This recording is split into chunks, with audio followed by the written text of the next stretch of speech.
He asked if I needed help with the dishes. I said no, but I kept dropping things. I've been married to Mark for 17 years. That's enough time to memorize someone's footsteps, to predict when they'll laugh, to know exactly how they'll look at you when they're annoyed, or worse, when they're indifferent. We don't fight. We don't even disagree much anymore. We just exist. He works. I work.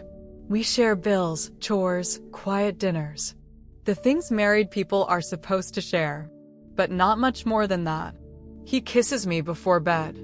Lightly, almost politely. He asks how my day was while staring at his phone. Sometimes I talk. He nods. That's the rhythm now, not connection, but routine. There's no villain in this story. No cruelty, no betrayal. Just emptiness. Like a house that's too clean. A silence that's too perfect. The day Brian moved in, it was raining. A light, steady drizzle that painted the windows in gray. I was chopping vegetables when I heard the front door open. Mark walked in first, then motioned behind him. "This is Brian," he said. I wiped my hands and turned. I hadn't seen Brian in years, maybe 6. He and Mark aren't close, not really. I knew he'd gone through a divorce recently, something messy, but Mark never said much. Just that he needed a place for a bit. 2 weeks, maybe. Brian stepped in with 2 duffel bags and a tired smile. He looked older than I remembered, but not worn down. Just quieter. Still. The kind of stillness you notice after too much noise. "Thanks for letting me stay," he said. I nodded. "Of course. Your family." He followed Mark down the hallway toward the guest room, and I turned back to the cutting board. But my hands were slower. Something had shifted in the air, and I couldn't name it yet. The first few days were uneventful. Brian stayed out of the way. He was polite, helpful, unusually quiet. He made his own coffee, cleaned up after himself, thanked me when I cooked, every time. But he noticed things. That was the difference. On the 3rd morning, I poured too much coffee. Without thinking, I handed him a cup. He took it with both hands and smiled, soft and warm. "You always play music this early?" he asked. I glanced at the radio on the windowsill. Some soft instrumental track was playing. I hadn't even realized it was on. "Yeah," I said. "It keeps me company." He didn't say anything back. Just nodded, like he understood more than I was saying. Mark was always in motion, conference calls, errands, emails. Even when he was home, he wasn't really there. Brian, on the other hand, was present in a way that felt unfamiliar. He didn't talk much, didn't fill silences with jokes or small talk. But when he looked at you, he looked. I caught him glancing at me one morning as I stood at the sink. I was wearing an old cardigan, sky blue, soft wool. It had been buried in the back of my closet for years. I didn't know why I'd pulled it out. Or maybe I did. "That color suits you," he said. I turned slightly, surprised. "It's a little worn." He shrugged. "Still, it suits you." And then he went back to his coffee like he hadn't said anything at all. But the comment stayed with me all day. I heard it while I was folding laundry. I heard it while I was brushing my teeth. I heard it as I lay in bed beside Mark, who was already asleep, mouth open, one hand resting on his stomach like a stranger in my bed. Nothing happened. Not really. But I started to notice the quiet ways things were changing. I checked my phone more often, not to message him, just to see if he was around. I lingered in the kitchen after dinner. I started wearing lipstick again. Soft shades, nothing bold, nothing obvious. But something. Brian never stared. But I felt his eyes sometimes. Especially when I wasn't speaking. Especially when I wasn't trying. One afternoon, we were both in the garage, helping Mark rearrange storage bins. Mark had gone inside to take a call, and Brian was lifting a box onto the shelf when I reached out to steady it. Our hands touched. Just briefly. I pulled away. So did he. But I felt that moment like a spark. Not wild, Not dangerous. Just enough to wake something up inside me that had been asleep for a very long time. One night, I was chopping vegetables. Brian stood beside me, drying dishes. Mark was upstairs. I could hear the shower running. The kitchen was warm from the oven, and the only sound was the soft clink of the knife on the cutting board. I dropped a spoon. It clattered to the floor. Before I could reach down, Brian bent and picked it up. Our hands met. Again. Just for a moment. But this time, we both paused. Not long. Maybe a second too long. He handed me the spoon. I nodded. Neither of us said anything. He returned to drying the plate. I wiped my hands more than I needed to. The silence between us grew heavy, not awkward, not uncomfortable, just full. After he went to bed, I stood at the sink for a long time. The kitchen was quiet. The lights dimmed. Mark came down a little later, still damp from his shower. He kissed my cheek. Asked if I was okay. Tired, I said. He nodded. Opened the fridge. Didn't look at me again. But I wasn't tired. I was restless. Like something inside me had been stirred, even if nothing happened. I went upstairs, lay in bed next to him, and stared at the ceiling. I could still feel the spoon in my hand. Not because of what it was, but because of who had touched it. And what that meant. Or didn't. The next morning, Mark asked why I looked so tired. I said work. And I meant the other kind. The kind I was doing inside myself. The kind where everything you thought was quiet suddenly starts to make noise. The morning after the spoon fell, I couldn't feel my hands. Not literally. They were fine, dry, folded in my lap, nails neat from a trimming I gave them 2 nights ago without knowing why. But something about them felt disconnected. Like they belonged to someone else. Someone who had allowed a silence to bloom where it shouldn't have. I sat on the edge of the bed, listening to the soft clicking of Mark's spoon against his cereal bowl downstairs. No voices. No humming. No footsteps. I should have gone down. I usually do, fill his mug, ask about his meetings, pretend our routine means something more than repetition. But today my legs felt heavy. Or maybe it was my guilt wearing shoes. Eventually, I got up, walked into the bathroom, brushed my teeth longer than necessary, changed into jeans that fit a little too well, a white t-shirt I'd forgotten I liked.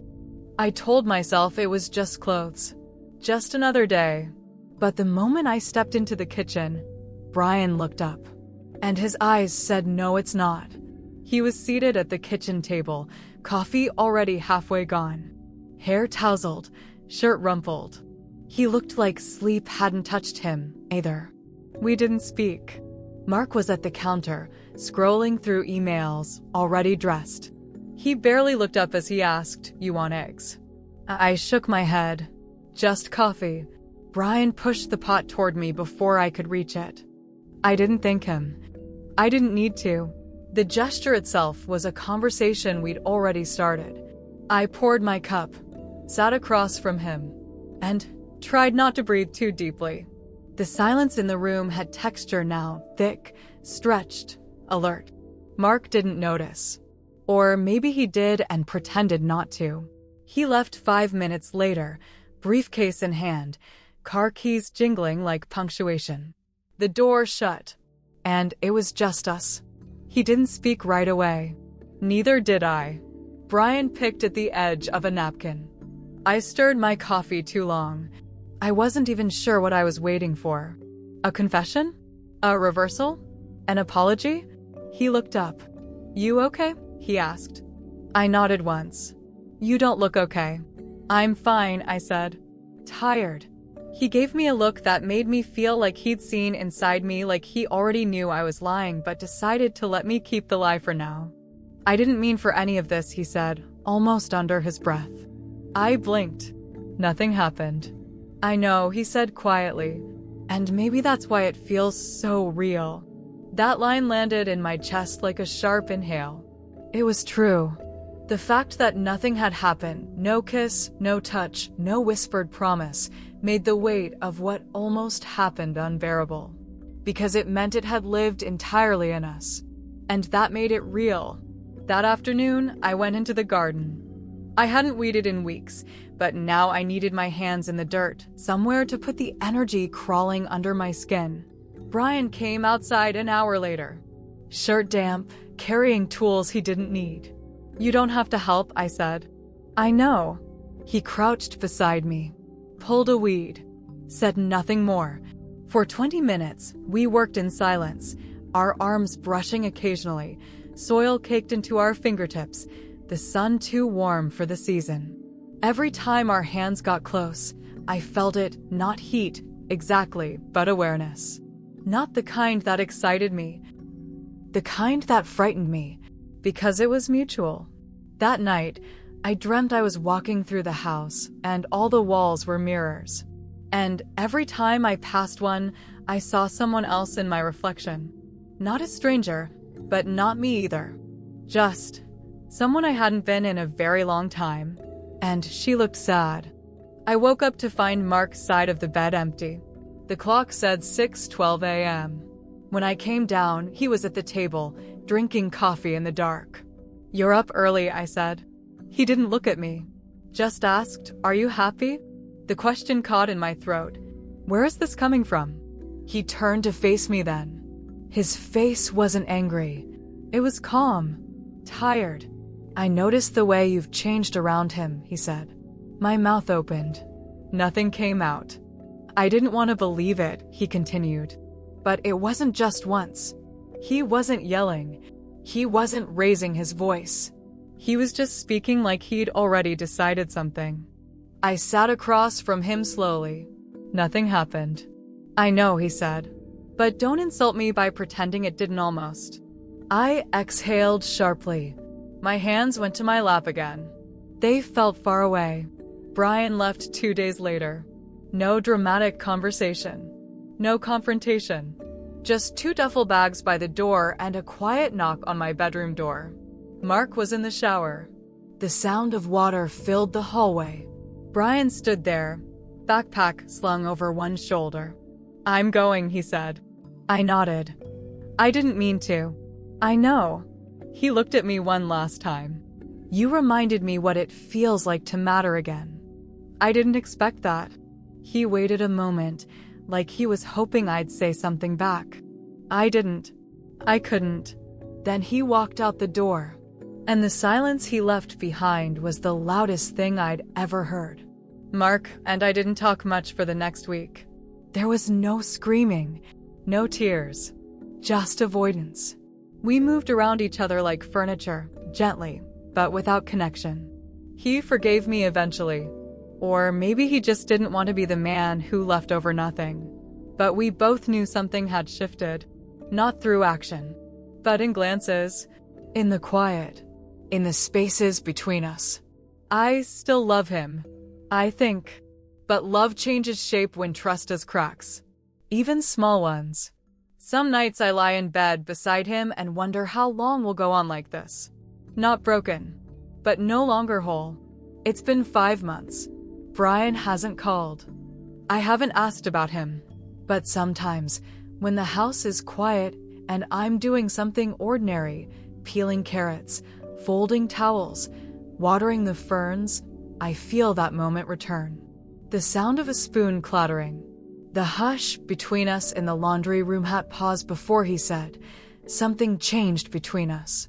And I wonder what would have happened if I had answered him. If I had said yes. If I had followed the part of me that had nothing to do with logic or loyalty or history, only ache. But I didn't. I stayed. I stayed in this house, in this marriage, in this version of myself that feels quieter now. Duller, but safe. And some days, that's enough. Other days, I find myself standing in the hallway, eyes closed, imagining the sound of a suitcase zipper, the scent of coffee in a different kitchen, the feeling of being looked at like I wasn't fading. He left the house. I stayed in it, but only one of us really lived there.